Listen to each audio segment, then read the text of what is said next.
It's my feel-good breakfast show.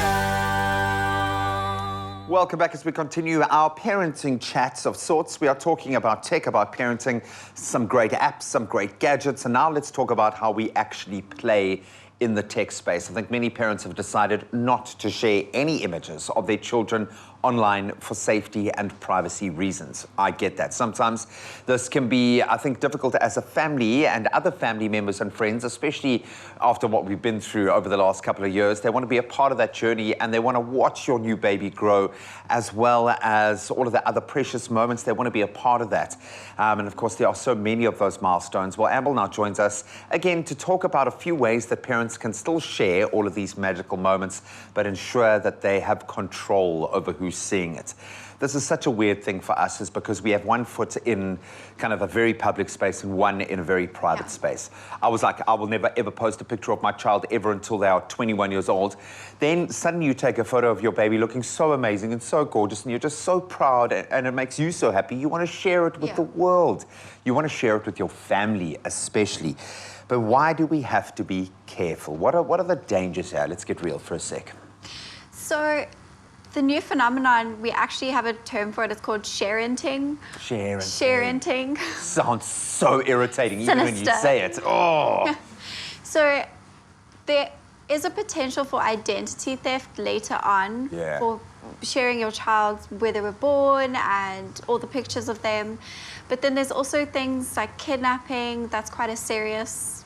Which does happen, in you know, if someone knows your child's name and what they look like, what could stop them from going to their school and saying, oh, hey. And con men are very, very good. They need very little information to do a lot. Exactly. So parents need to think of these things before they just share photos of their child online. But as you say, you know, family wants to see the child grow. They want to see how things are going on. So there are ways to do it safely. All right, so let's talk about social media as it stands at the moment, because the reason why it was developed in the very first place was not so that you could post pictures of yourself looking glorious.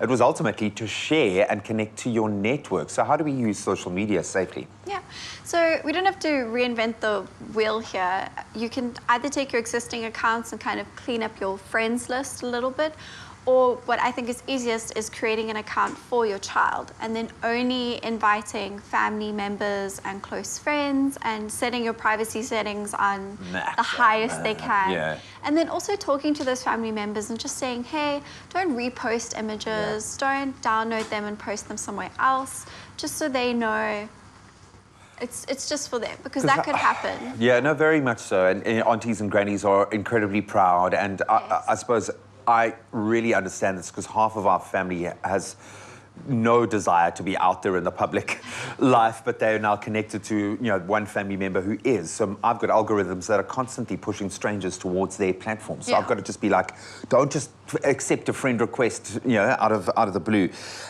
Let's take it a step further. Now I've got 2 terabytes of photos that I need to share with family or friends. I want some advice. Is there another way that we can store pictures and share with family and friends? So using a private Google Drive or a shared folder, I love that, or an iCloud, those are really good ways to do it, because you can also set permissions on those to make sure that not everyone can just download images, and then you'll send a specific link or email to everyone. And it's also really nice for grandparents. I think it's a bit easier for them to use, because you can actually email them the link and they can see all the photos. And just click and view, Yeah, and they can print and put them in their houses, and again... Keeps them safely out of the social media space as well. I love that.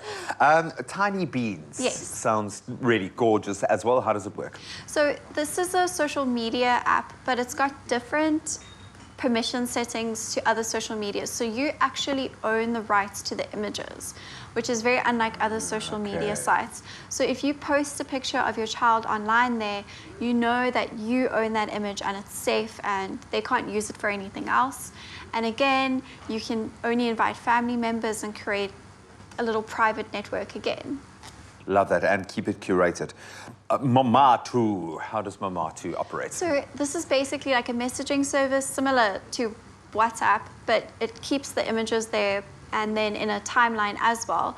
So everyone can kind of have a chat with images, and it's a little bit more organic, you know. If you're feeling a bit weirded out by everything that you've heard about WhatsApp as well, maybe that's something Yeah. that could just ease your, Exactly. your nerves a little bit. But it's worth noting something that you picked up, or I picked up on what you were saying there about knowing that you own the rights to Yeah. it. You know, once you put a photo out there, it's out there. It is no longer in a safe place. So think so carefully about how and when you put pictures of your children out there. And I always think when my child reaches that age, 14, 15, 16, maybe 12, I don't know what it's going to be with the kids that we're raising now, but would they be comfortable with that photo being Yeah. out there?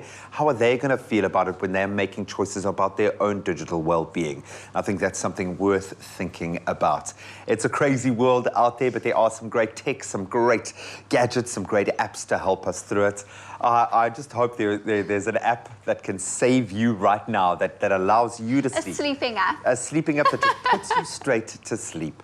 We know that new parents go through the most, and we are there with you every step of the way.